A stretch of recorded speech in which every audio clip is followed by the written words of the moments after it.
Bismillahirrahmanirrahim.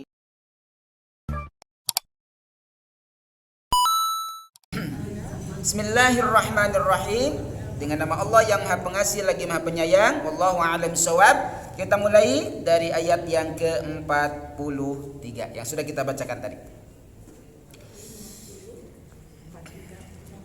Dan masuk ke segmentasi pengkajian makna yang terkandung dari ayat-ayat yang sudah kita bacakan. Ya. 43. Yang tadi pertama kita membacakannya. Ya ayyuhalladzina amanu, wahai orang-orang yang beriman. Diawali dengan panggilan kepada orang yang beriman. Mudah-mudahan dan harus kita merasa terpanggil dengan panggilan ya ayyuhalladzina amanu. Sebab kata Nabi, kul amantu billah, katakan aku beriman kepada Allah. Sehingga ketika ada ya ayyuhalladzina amanu, aduh buat kita nih itu ya, buat saya nih ada apa nih. Nah, karena biasanya kalau sudah ada panggilan ya ayyuhalladzina amanu, kemungkinan yang pertama ada perintah, ya. Yang kedua ada larangan. Yang ketiga ada informasi penting. Ya, kalau iya betul. Maka kita harus merasa langsung terpanggil, kemudian mempersiapkan informasi yang akan disampaikan sesudahnya. Sekarang ya, ketika mendengar kata ya ayyuhalladzina amanu, bersiap. Sesudah itu ada perintah, sesudah itu mungkin ada larangan, sesudah itu mungkin ada informasi penting. Jadi harus sigap kita ketika mendengar dan membaca kalimat ya ayyuhalladzina amanu. Hai orang-orang yang beriman. Ya Allah, siap, aku beriman. Aku termasuk yang beriman. Siap. Sumastaqim. Ya, kita kata Nabi, qul amantu billah sumastaqim, katakanlah aku beriman kepada Allah, kemudian istiqamah. Istiqamah menjalankan semua perintah Allah, menjauhi larangan Allah. Jika tidak ada perintah, istiqamah menjalankannya. Apa kata Allah? La taqrabus sholata wa antum sukara. Jangan mendekati sholat, jangan melaksanakan sholat wa antum sukara, sementara kalian dalam keadaan mabuk. Itu ya, dalam keadaan mabuk. Pas kita nih, perasaan gak mabuk. Nah, berarti secara dohiriyah kalimat tidak kepada kita ini ya. Karena tidak mabuk. Tapi bisa menjadi bagian makna yang tersimpan dari kalimat ini. Secara dohiriyah sukaro, mabuk, minum minuman keras. Tapi secara ma'nawiyah mungkin saja tidak sadar karena ngantuk misalnya. Itu ya, ngantuk sampai nggak nyadar dengan apa yang dibaca ketika salat, ya. Kenapa? Hatta ta'lamu ma taqulun, ada penjelas, sehingga kalian itu mengetahui apa yang diucapkan. Jadi secara makna tidak harus mabok, minum minuman keras atau obat terlarang lalu mabok, bisa jadi karena ngantuk sampai lep dan tidur gitu kan, atau sangat ngantuk lalu memaksakan sholat, ini nggak nyadar aja ini rakaat kasabaraha, ini yang dibaca apa, ini tadi itu udah baca Fatihah apa belum. Gitu ya. Nah, jangan dekat sholat, artinya jangan sholat dulu, sampai berhenti berarti lep tidur. Iya ya, berhenti dulu, selesaikan ya, hilangkan dulu sampai sadar dulu. Bahkan Rasul mengajarkan kalau ngantuk tidurkan dulu, walaupun harus sholat di awal waktu lebih utama ya, di awal waktu lebih utama. Tapi saking sangat ngantuknya boleh istirahat dulu, tapi jangan kebablasan. Itu ya, istirahat dulu supaya hilang dulu ngantuknya kalau sangat ngantuk. Itu secara makna. Mohon. Nah, ini tentu ada sebab. Ayat ini turun adalah masa itu pada masa Rasulullah di awal syariat khamar itu tidak langsung diharamkan. Rasul mengatakan ketika tanya wa yas'alunaka 'anil khamr, ditanyakan tentang khamar. Di dalamnya kata Allah nih jawabannya disampaikan Rasulullah SAW, ada manfaat tapi ada madarat, ada dosa, dan dosanya lebih besar daripada manfaatnya. Itu jadi ada manfaat, ada madarat. Itu awal tuh. Jadi masih mabok karena kebiasaan jahiliyah waktu itu adalah mabok, minum-minuman keras, khamr, itu kebiasaan. Jadi ketika masuk Islamnya masih nah datang hukum. Kemudian ketika datang hukum itu masih mabuk. Ketika mabuk masih sholat. Jika dia tidak sadar sholatnya, gitu ya. Makanya banyak diceritakan. Boleh jadi itu kebenaran atau perakiraan. Membaca surat muter-muter nggak beres-beres, gitu kan ya? Nggak beres-beres. Wala antum abiduna ma a'bud wala ana abidum ma abattum wala antum abiduna ma a'bud wala ana abidum ma abattum. Gak beres-beres. Baca surah Az-Zalzalah muter. Ya. Yauma idzin tuhadditsu akhbaraha bi anna rabbaka awhalaha. Yauma idzin tuhadditsu akhbaraha bi anna rabbaka awhalaha. Yauma idzin tuhadditsu akhbaraha. Kan enggak beres-beres terus tuh. Kalau lagi ngajadar kan itu muter harusnya yauma idzi yasturun kan begitu. Tapi karena ingatnya yauma idin bagi muter itu. Bisa jadi itu. Sekedar goyonan atau bisa jadi kenyataan. Wallahu a'lam, karena tidak ada riwayat yang khusus tentang itu. Tuh, mendekati. Nah, setelah itu mulai karena banyak yang masih mabok, teler, sholat sehingga mengganggu, tuh ya, mengganggu, maka turunlah ayat ini. Dan dalam sebagian riwayat dikatakan yang biasa melaksanakan azan pada fase awal itu beres adzan menyampaikan ini, teriak menyampaikan la taqrabus sholata wa antum sukaro. Itu enggak pakai enggak pakai syair ya, belum ada ya. Ini gorowok gitu. Beres adzan langsung ngorowok. La taqrabus sholata wa antum sukaro. Jadi keur marabuk teu datang. Nyaladar heula gitu.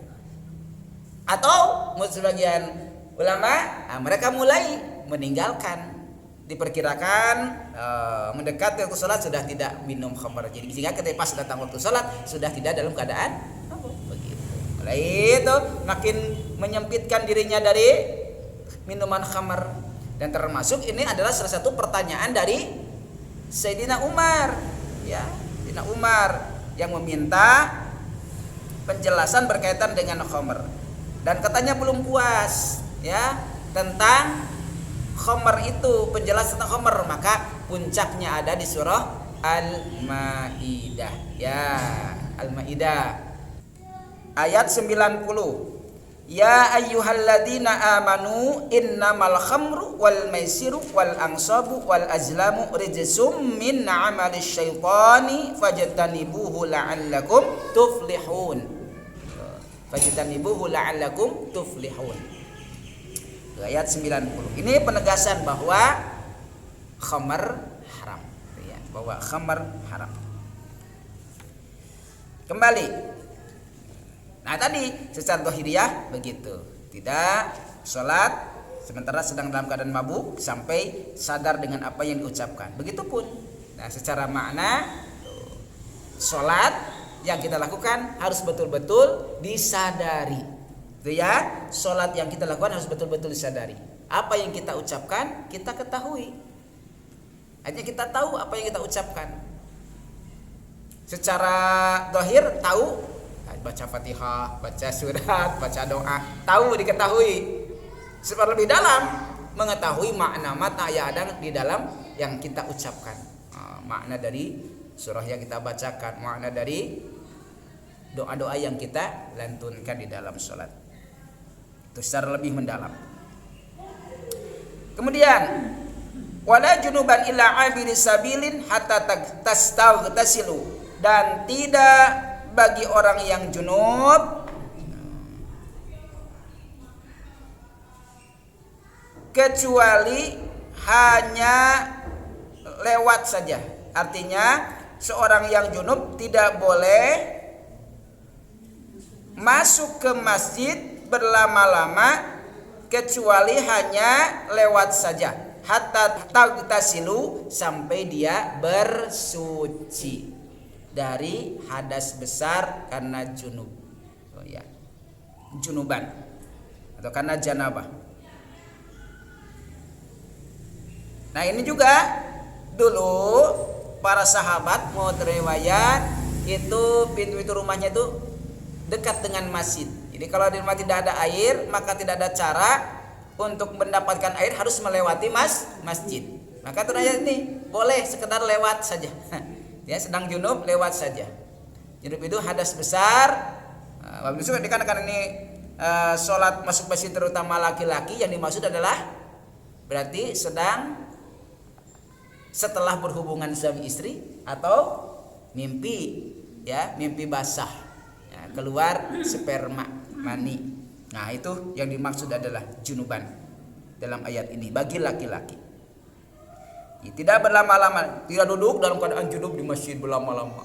Itu ya, itikaf apalagi kalau sedang junub. Sampai dia mandi. Artinya mensucikan diri dari hadas besar karena junub tadi. Nah, bersuci. Dan cara mensucikannya adalah dengan mandi besar, ya, dengan mandi besar atau mandi junub. Hukumnya ya, fardu wajib. Beda halnya dengan mandi besar yang untuk melaksanakan ibadah-ibadah tertentu, misalnya nanti akan melaksanakan sholat Id atau hari Jumat, itu hukumnya sunnah. Tapi kalau yang ini mensucikan hadas besar, hukumnya wajib. Dimana dalam kitab-kitab fikih setidaknya ada 6 perkara yang menjadikan seseorang wajib mandi, ya. Jadi mandinya hukumnya wajib. Jadi membersihkan diri dengan mandinya hukumnya wajib. Yang pertama, berhubungan suami istri. Yang kedua, keluar sperma bagi laki-laki. Yang ketiga, meninggal dunia. Yang keempat, sampai dengan yang keenam, khusus perempuan, haid, wiladah, nipas. Nah, 6 perkara ini yang menjadikan seorang wajib mandi. Jadi hukum mandinya adalah wajib untuk mensucikan dirinya. Tidak mandi berarti tidak suci. Tidak suci, ibadah-ibadah yang dikerjakan walaupun dia berwudu tidak sah, karena harus mandi dulu. Kalau kebetulan tidak ada air. Tidak ada air. Kemudian ada jawaban dari Allah.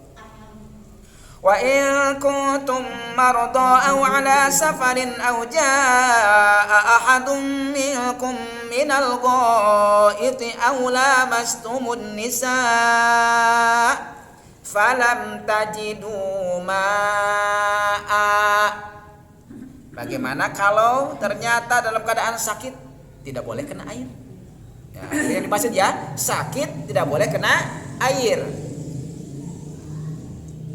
Artinya nggak bisa mandi dong. Gitu ya. Tidak ada air, tidak boleh kena air. Ada air tapi tidak boleh kena air. Sedang penyakit apa, kusta dan sebagainya bisa. Dan itu tidak boleh kena air. Bagaimana? Awal safarin, atau dalam perjalanan tidak menemukan air. Kemudian auja'a ahadum minkum minal ghaid, atau di antara kalian itu buang air, ghaid.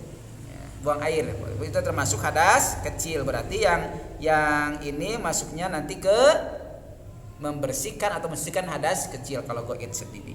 Nah, di bawah tingkatan junub. Kalau junub mandi wajibnya, kalau ghaid Tuh. Dan ada beberapa yang lainnya itu adalah dengan wudu. Awlamastumun nisa, atau menyentuh perempuan. Nah, di mana kalimat ini menjadi kalimat yang diselisihkan oleh para ulama. Ada yang memaknai lamastum itu adalah lamasa, menyentuh, bersentuhan saja kulit. Ada yang maknai bersetubuh. Nah, itu ya. Ada yang maknai bersetubuh. Hanya kalau bersentuh saja tidak batal gitu kan.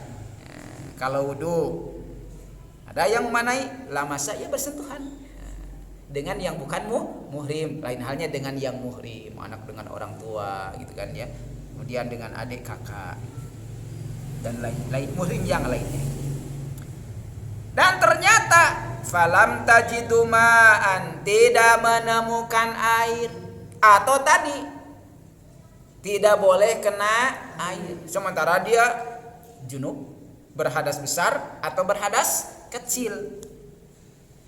Fatayammamu sa'idan thayyiba, maka bertayamumlah dengan tanah yang suci atau dikenal dengan debu gitu kan ya.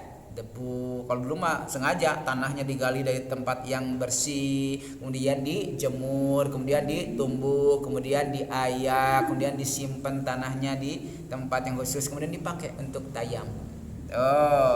Fatayammamu, maka bertayamum. Artinya tayamum ini adalah alat untuk bersuci dari hadas kecil dan hadas besar.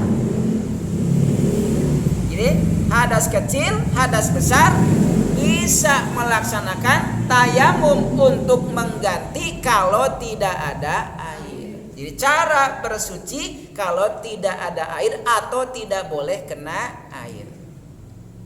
Beda dong mandi besar dengan wudu. Untuk tayamum ternyata sama. Ya, jadi sama, mandi besar mengusap wajah, mengusap kedua tangan. Wudu juga mengusap wajah, mengusap kedua tangan tayamumnya. Tidak wudu mah mengusap wajah tayamum, kalau mandi gugulingan tidak. Tidak gugulingan, awas ya. Tidak gugulingan. Tidak disiram juga. Tidak disiram juga. Debunya disiram. Ya, tidak. Ya, tetap saja disimpan, diambil, ditepuk, kemudian ngusap wajah. Nah, kemudian tepuk lagi, ambil lagi, tepuk, ngusap tangan. Nah, dalam ngusap tangan pun ada perbedaan pendapat ulama. Ada yang sampai pegelangan, ada yang sampai sikut. Ada yang sampai pegelangan, ada yang sampai sikut. Sebagian mengambil keduanya. Kalau dalam keadaan tidak madorot sampai dengan sikut. Kalau dalam keadaan madorot, susah, misalkan tangannya tidak bisa diangkat dan sebagainya, atau dalam keadaan waktu yang mepet dan sebagainya, cukup sampai dengan pegelangan. Dalam keadaan-keadaan tertentu bisa sampai dengan pegelangan. Itu 3 kali. Sekali. Tayamum itu hanya sekali. Mengusap wajah sekali, tangan kanan sekali, tangan kiri sekali. Tidak ada sunnah 3 kali untuk tayamum. Beda halnya dengan wudu. Nah, untuk mengusap wajah sunnah 3 kali, mengusap tangan sunnah 3 kali, membasuh kaki, membasuh tangan 3 kali, membasuh kaki sunnah 3 kali. Kan gitu ya, ada sunnah 3 kali. Tayamum sekali aja. Ya. Jangan banyak-banyak. Nanti ini penuh dengan debu. Tapi kan kalau pakai air, tapi sedikit itu bisa sekali saja. Bisa. Kan 3 kali itu sunnah. Kalau sekali sudah yakin itu sudah merata airnya, tidak jadi masalah. Sudah sempurna ya. Nah, cuma tidak mendapatkan pahala sunnah karena 3 kali itu diantara sunnah. Ya, sunnah. Yang disampaikan oleh Rasulullah SAW dan dicontohkan oleh beberapa sahabat. Sayyidina Utsman misalkan pernah saya sampaikan. Betul ya. Satu kali saja. Yang penting tarapti, betul-betul terbasuh bagian yang harus dibasuhnya, terusap bagian yang harus diusapnya. Melahirkan itu wiladah namanya. Jadi itu nama melahirkan. Kalau nifas itu fase setelah melahirkan. Jadi setelah keluar bayi, keluar darah, nah itu namanya darah nifas. Darah wiladah dulu.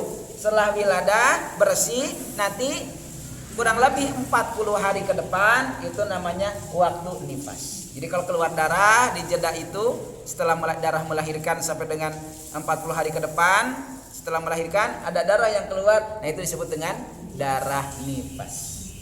Nifas. Jadi setelah melahirkan posisinya. Wiladah dulu, melahirkan dulu, baru nifas. Maksimalnya 60 hari.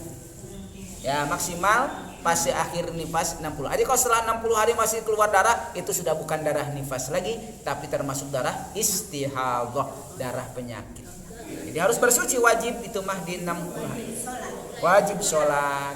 Darah keluar, tutupan ya. Nah, cocokkan gitu. Karena sudah melewati batas akhir. Ya, bukan.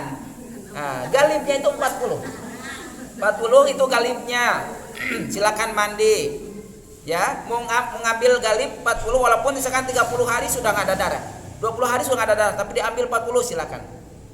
Jadi batas galibnya 40 wajib mandi. Tapi kalau setelah 40, 41, 42 masih keluar darah, itu masih darah nifas. Ya. Kenapa? Nifas boleh nunggu sampai 60 hari. Ternyata baru 5 hari sudah nggak keluar darah, saya mau mandi nifas, boleh nggak? Boleh. Ya, tidak harus nunggu 40 hari. Tidak harus nunggu 40 hari. Yaitu galibnya 40 hari itu. Kebiasaan umumnya. Ya tidak harus menunggu. Hanya kalau 10 hari sudah tidak ada darah nifas, sudah bersih, ini mah nggak ada darah, mau mandi saja, mandi nifas, mandi wajib sehingga nanti bisa sholat dan sebagainya, silahkan. Ya, tidak harus nunggu 40. Jadi gitu ya.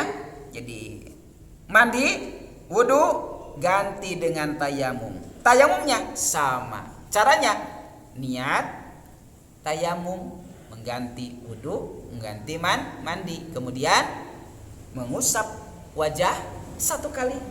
Ya. Tentu debunya diambil dulu ya pakai telapak tangan. Ditepuk debunya supaya tidak nempel. Cukup hukumnya saja dari debu. Usapkan. Mohon.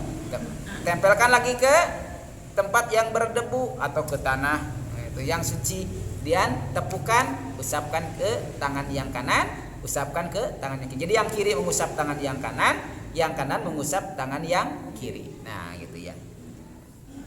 Nanti ada teknis tersendiri gitu ya. Usap. Udah selesai. Doanya sama saja dengan doa setelah wudu, doa setelah mandi. Asyhadu an la ilaha illallah wahdahu la syarikalah wa asyhadu anna Muhammadan abduhu wa rasuluh. Ya. Allahumma ja'alni minat tawwabin waj'alni minal mutatahhirin. Di sebagian riwayat ditambahkan waj'alni min ibadikas shalihin. Jadi famsahu biwujuhikum wa aydikum, wajah dan tangan. Innallaha kana afuwan ghafura. Sungguhnya Allah Maha Pemaaf lagi Maha Pengampun. Mudah-mudahan ada manfaat. Sampai ketemu di pekan depan insyaallah, mudah-mudahan dalam keadaan sehat walafiat, penuh dengan rahmat dan keberkahan dari Allah Subhanahu wa taala.